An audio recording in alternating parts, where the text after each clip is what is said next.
Salahuddin Ayyubi न सिर्फ इस्लाम के इतिहास में बल्कि दुनिया के इतिहास के मशहूर तरीन फातहीन व हुक्मरानों में से एक हैं।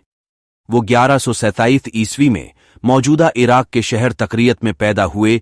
उनकी जेरे क़यादत अय्यूबी सल्तनत में मिस्र, शाम, यमन, इराक, हजाज और दयारे बाकर पर हुकूमत की सलाहुद्दीन अय्यूबी की बहादुरी, जुरत, हुस्न खल्क, सखावत और बर्दबारी के बास न सिर्फ मुसलमान बल्कि ईसाई भी इज्जत की निगाह से देखते हैं। सलाहुद्दीन अय्यूबी ने 2 अक्टूबर 1187 ईस्वी को यूरोप की संयुक्त फौज को इबरतनाक शिकस्त देकर बैतुल मुक़द्दस को उनसे आज़ाद करवा लिया था। सुल्तान सलाहुद्दीन अय्यूबी नस्लन कुर्द थे और 1147 ईस्वी में तकरियत कुर्दिस्तान के उस हिस्से में पैदा हुए जो अब इराक में शामिल है। शुरू में वो सुल्तान नूरुद्दीन जंगी के यहाँ एक फौजी अफसर थे। मिस्र को फतह करने वाली फौज में सुल्तान सलाहुद्दीन अय्यूबी भी मौजूद थे और उसके सिपह सालार शेर कुह सलाहुद्दीन अय्यूबी के चाचा थे। मिस्र फतह हो जाने के बाद सलाहुद्दीन अय्यूबी को 564 हिजरी में मिस्र का हाकिम मुकर्रर कर दिया गया। उस जमाने में 559 हिजरी में उन्होंने यमन भी फतह कर लिया था। नूरुद्दीन जंगी के इंतकाल के बाद सलाहुद्दीन अय्यूबी हुक्मरानी पर काबिज हुए।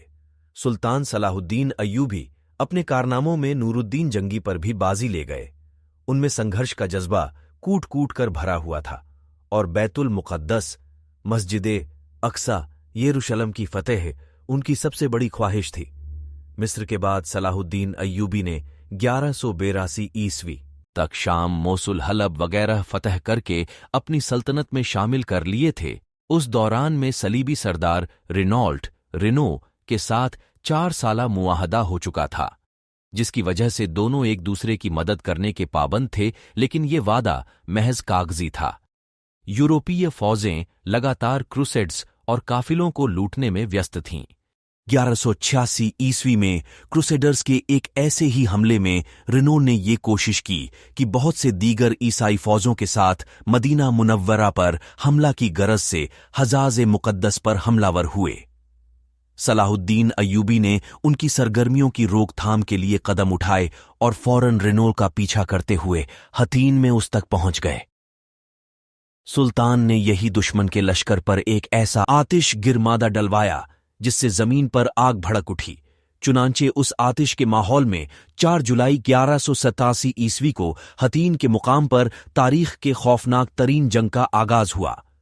उस जंग के नतीजा में 3000 क्रूसेडर्स की मारे गए और उतने ही कैदी बना लिए गए। रेनो गिरफ्तार हुआ और सुल्तान सलाहुद्दीन अय्यूबी ने अपने हाथ से उसका सर कलम किया। उस जंग के बाद इस्लामी फौज ईसाई इलाकों पर छा गई।